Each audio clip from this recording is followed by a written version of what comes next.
More coffee. More coffee, and that's the opening words. Hello, everyone.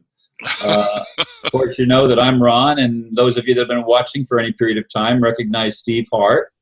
And today he's going to lead the discussion on seeing the invisible. And so I'm going to let him take it away and share with us some of the insight that he has on that subject. Again, Seeing the Invisible is the title. Good morning, and it is morning. I even though it's almost 11 o'clock, well, it's just shortly after 11 o'clock here in Florida, I'm a little bit slow about waking up some days. And so when Ron contacted me and said, "You want to do this morning?" I'm going, "Can't we do it this afternoon?" Oh, we could have. Yeah, well, I start connecting to spirit and start getting the information, and so that's why we're moving with it now. And I do have more coffee, and that helps out. So Okay. Anyway, seeing the invisible.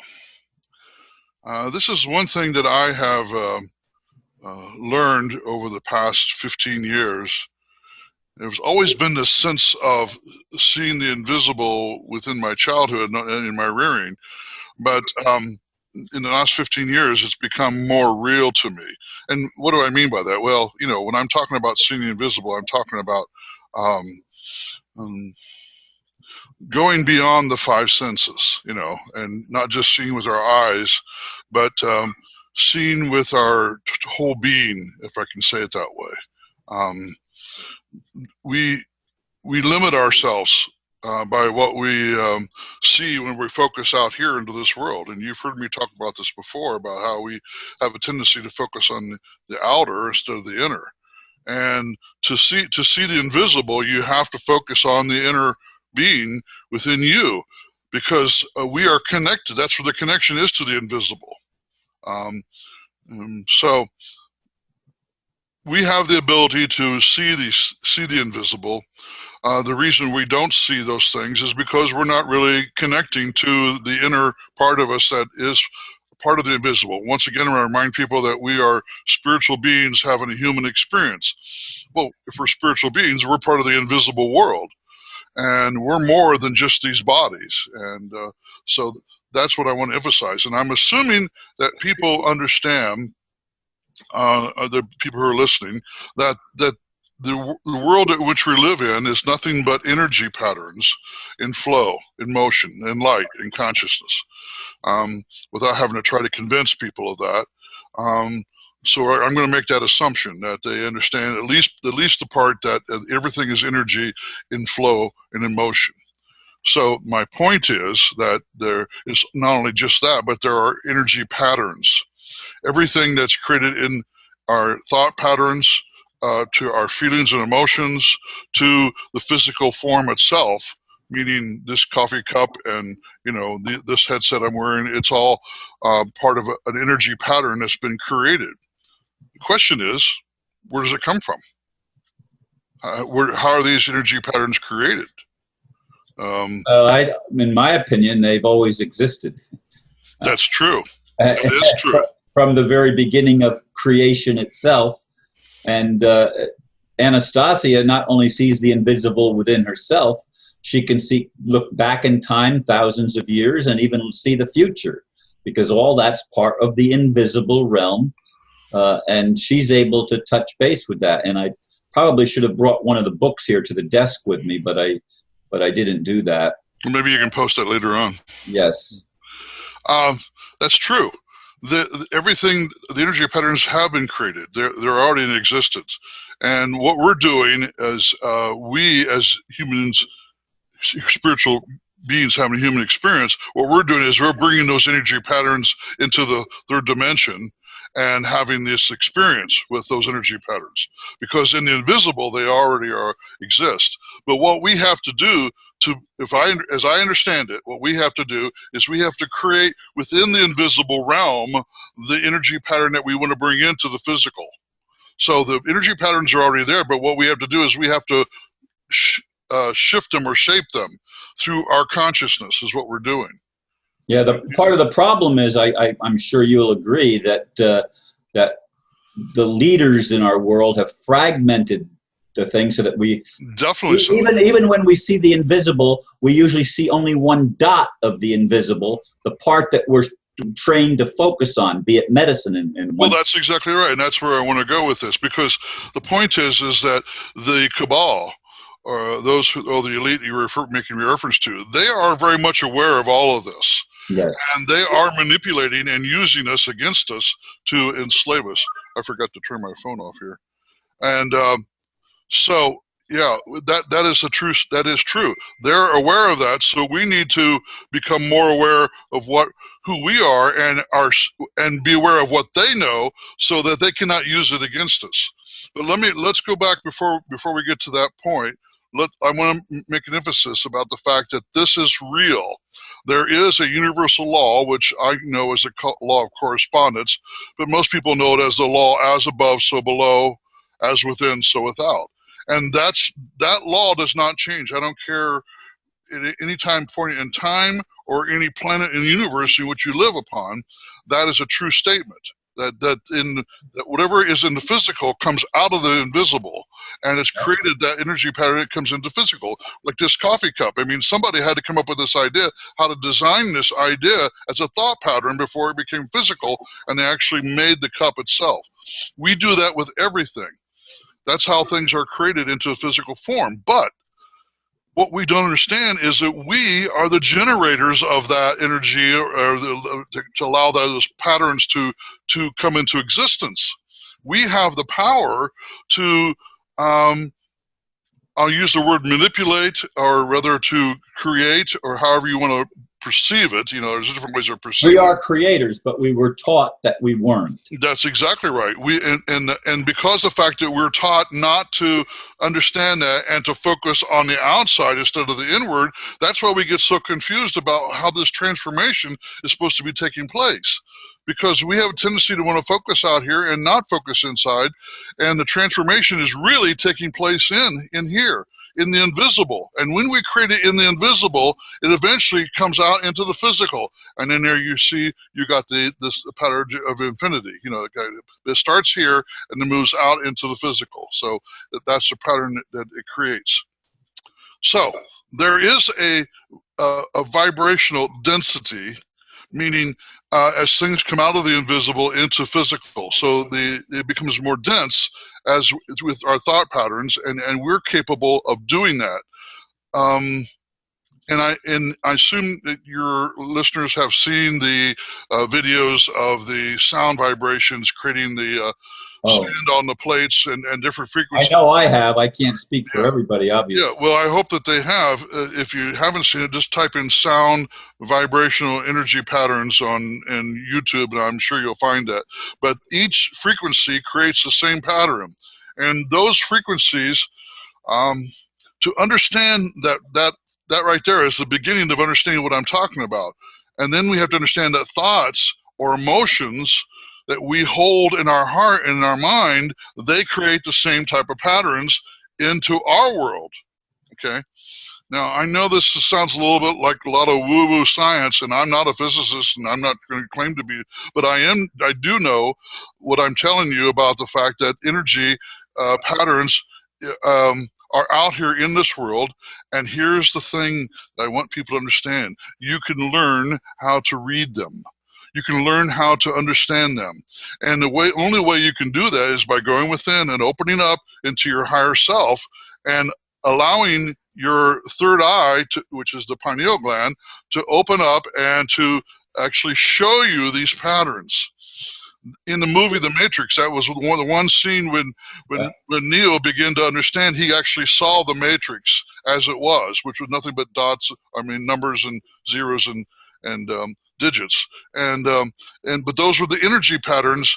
And I know it's just a movie, but the point I'm making is I have begun to experience in my own being this capability of reading the energy patterns and seeing them. And constantly now, Spirit is showing me these energy patterns that are set that I can actually alter through my thought patterns and with my heart.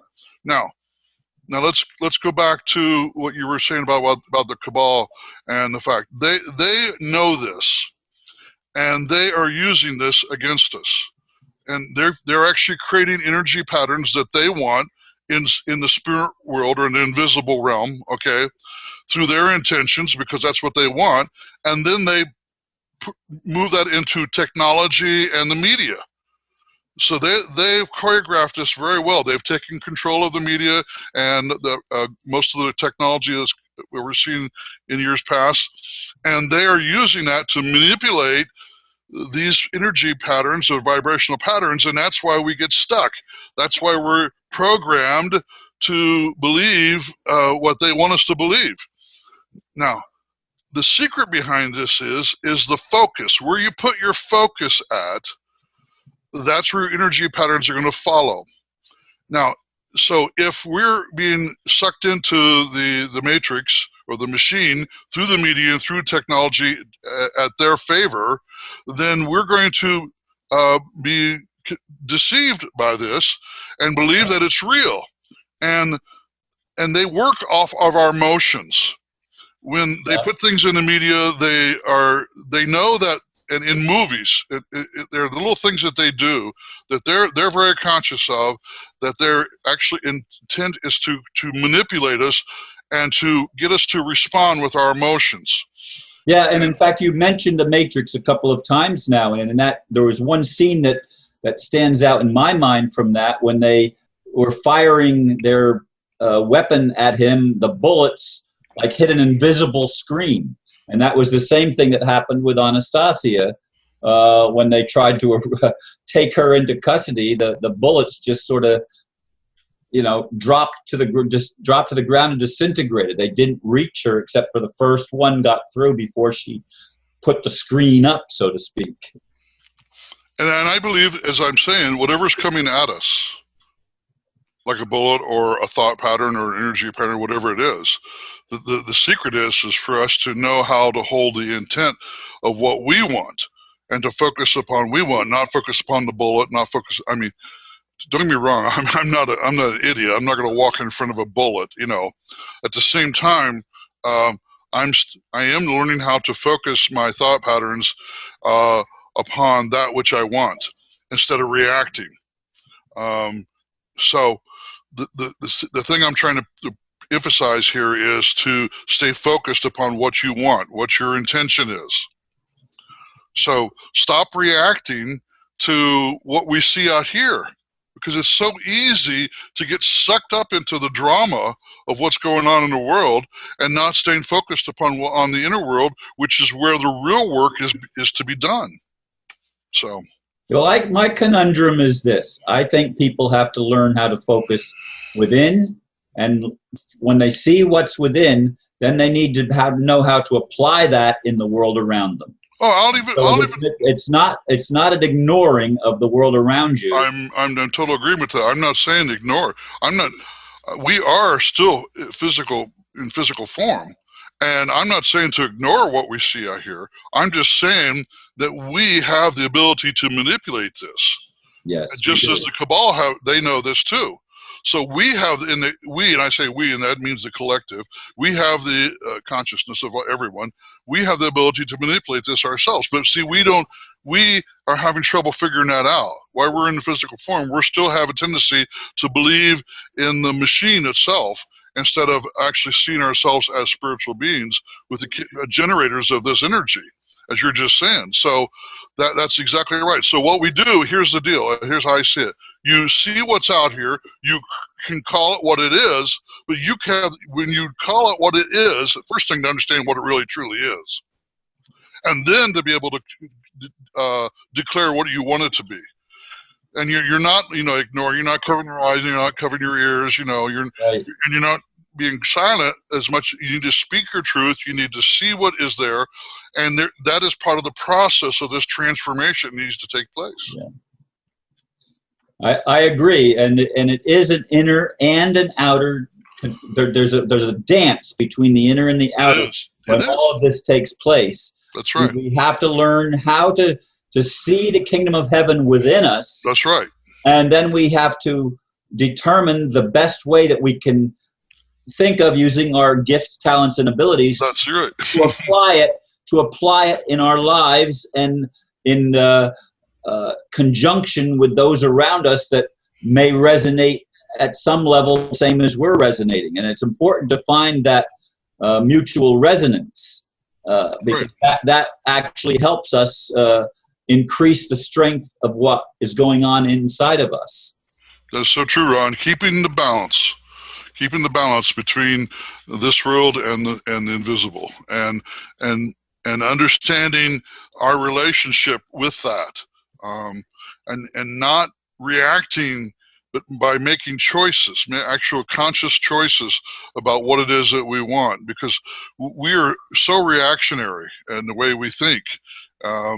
But here's what I found. I have found a great deal of freedom by learning to raise my level of vibration, by expanding my consciousness, that I'm actually experiencing less reactionary moments. And it's been very interesting, because years ago, if something would have happened or somebody would have said something, I would have reacted and yelled at them, or taken an attitude. And today it's dissolving, that hold for me to react. But it's a conscious choice that I have made there, and there's been a real transformation within my being. It's not just in my head. I'm not just going, okay, no, I'm not going to do that. No, I can't. I'm very limited as to how much I can control my thought patterns. But what I can do is I can hold in my heart pattern, along in harmony with my mind, the vibration that I choose to have, and that's what's happening. I teach what I call sentient consciousness, which is actually steps of expanding your levels of consciousness, and there's a full description of each level as you expand yourself, and it makes total sense. It makes total it's not just logical, but it's also experientially.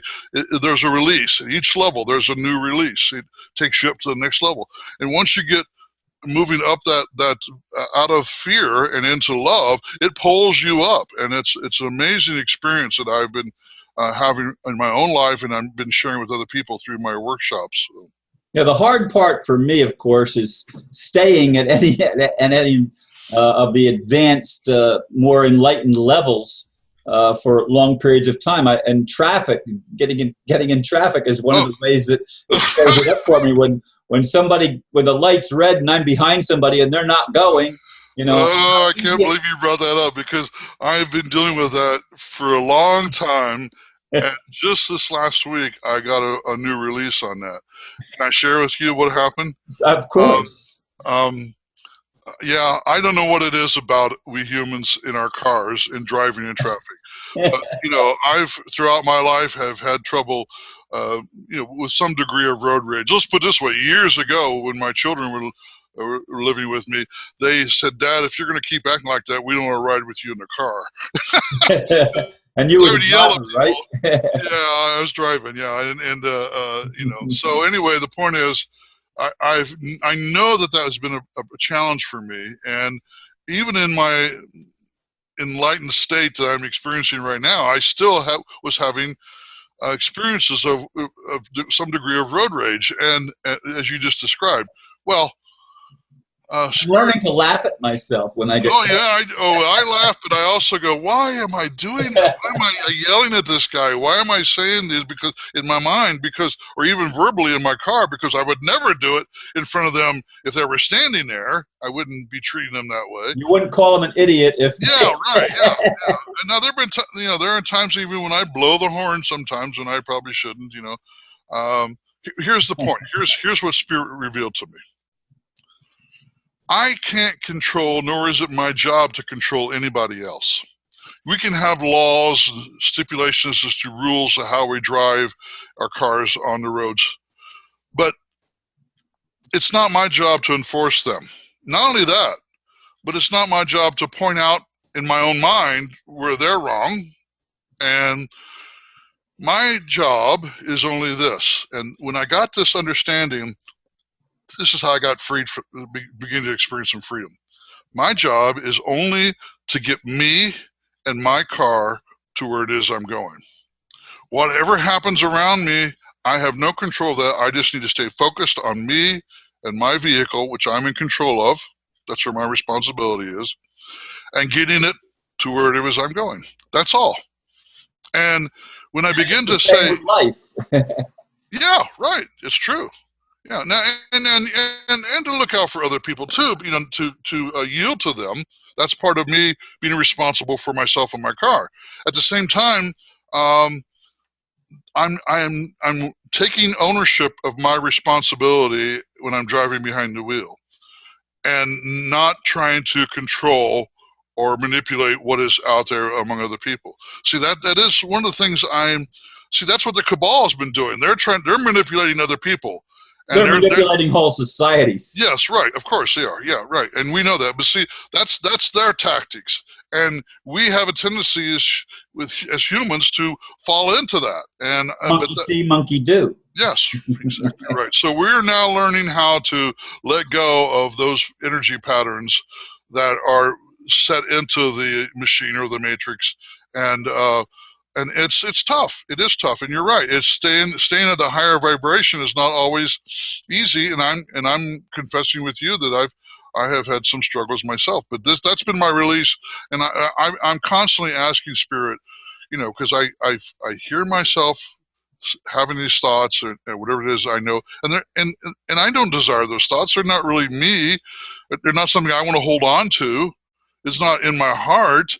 So, the thoughts come in there. Well, they're just part of the energy patterns of the matrix that I'm living in right now. Collective consciousness, yeah. And it seeps in. I mean, we're part of that. Yes. We're not independent of it.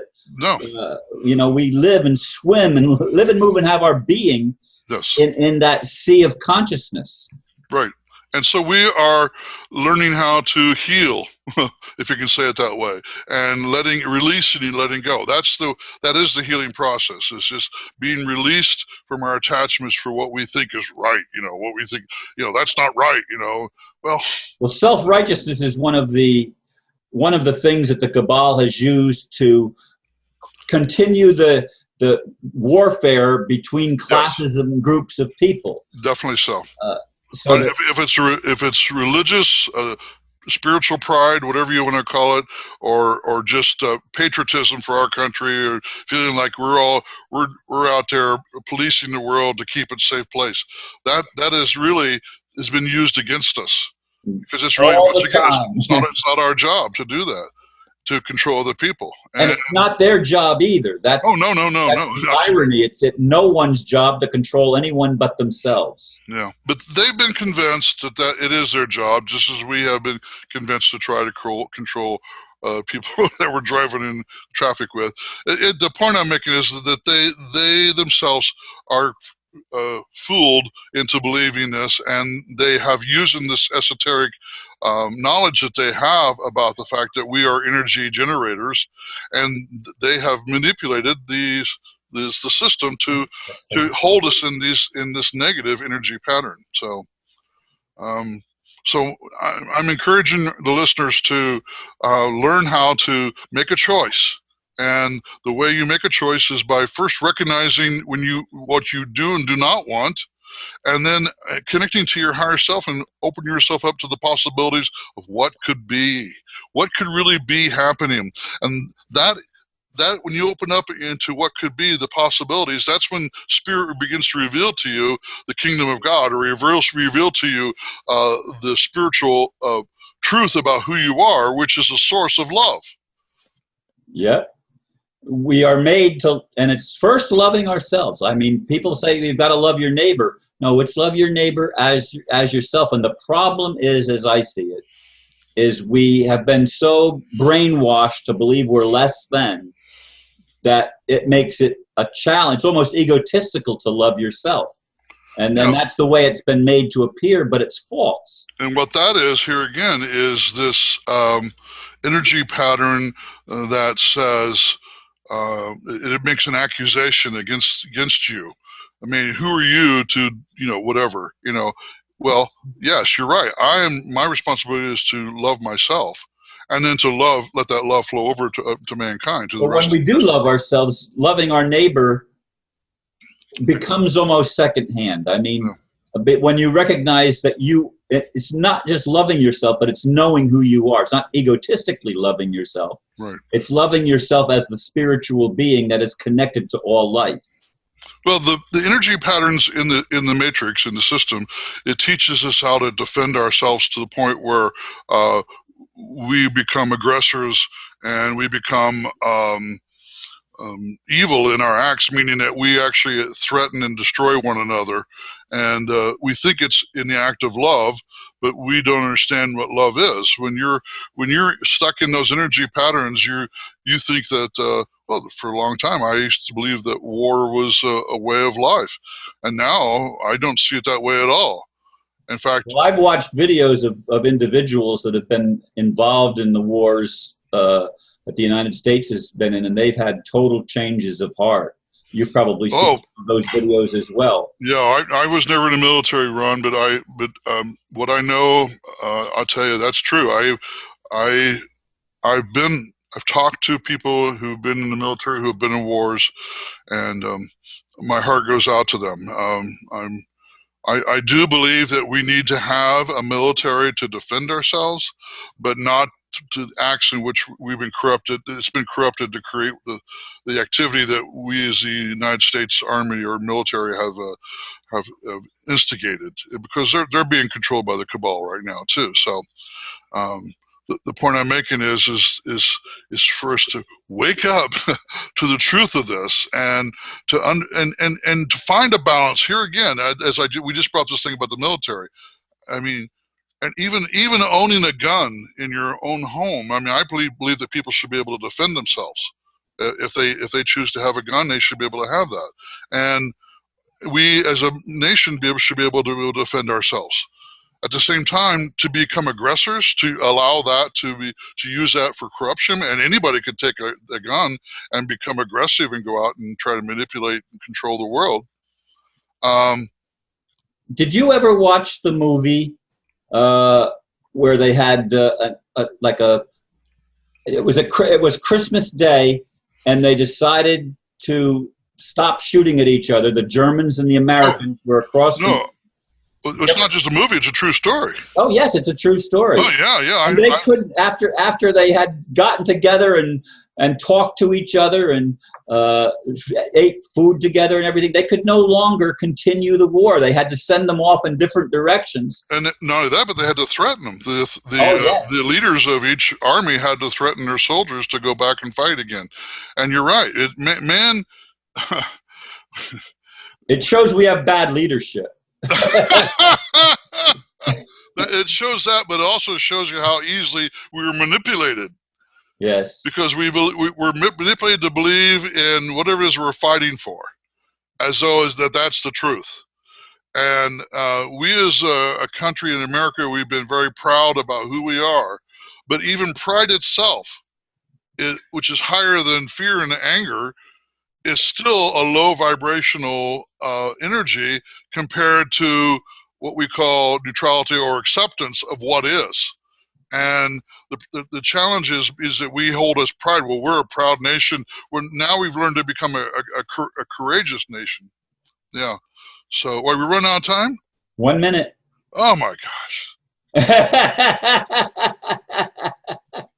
And we kind of got off the subject here about seeing the invisible, but that's what it's all about. The only way you can comprehend and understand what this is all about is by seeing the invisible.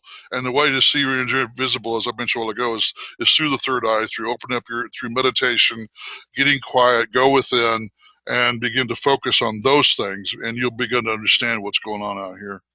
Yeah, that's true. And I thank you, Steve, for taking the time once again to share about seeing the invisible and other things that came into the conversation. Yeah. It's always interesting because we never know exactly where it's going to go. That's true. But I appreciate you taking the time, and we'll put this up on YouTube for tomorrow's video. So Great. Thank you very much, and namaste.